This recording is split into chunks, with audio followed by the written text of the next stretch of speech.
Bismillahir Rahmanir Rahim. Hikima zinariya. Babi na 20. Labari daga cikin littafin Alƙur'ani na shine hanyar samun aljanna ta.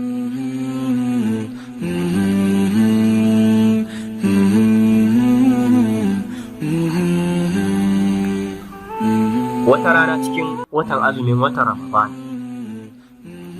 an yi wani iyali suna zaune suna jira lokacin shan ruwa ya yi.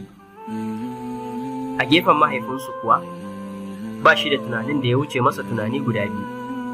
Na ɗaya shine ya za a yi wadata iyalinsa da abinci mai kyau kuma mai daɗi a matsayinsu na wanda suka kai azumi.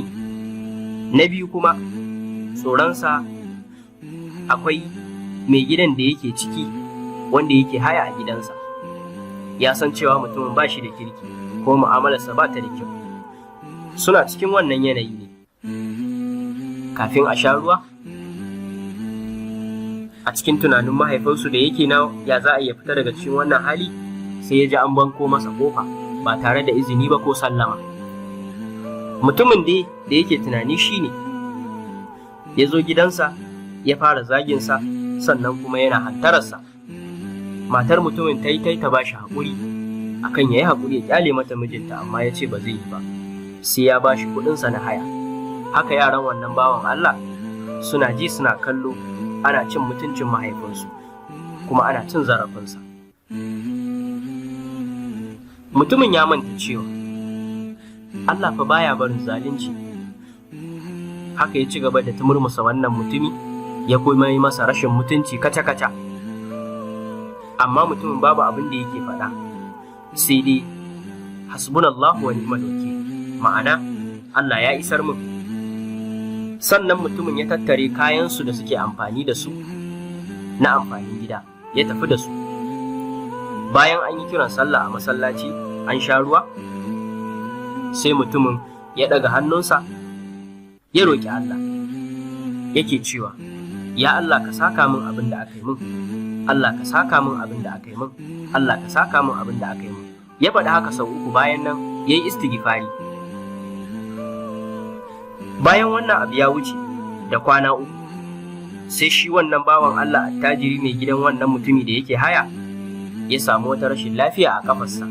Ya ji ya kasa taka ta. Da ya je asibiti sai suka tabbatar masa da cewa yana da zaɓi guda biyu: ko dai a bar masa kafar nan ta ci gaba da yi masa zugi da raɗaɗi, ko kuma a yanke ta, domin haka kawai ta ƙirƙiri tsutsa.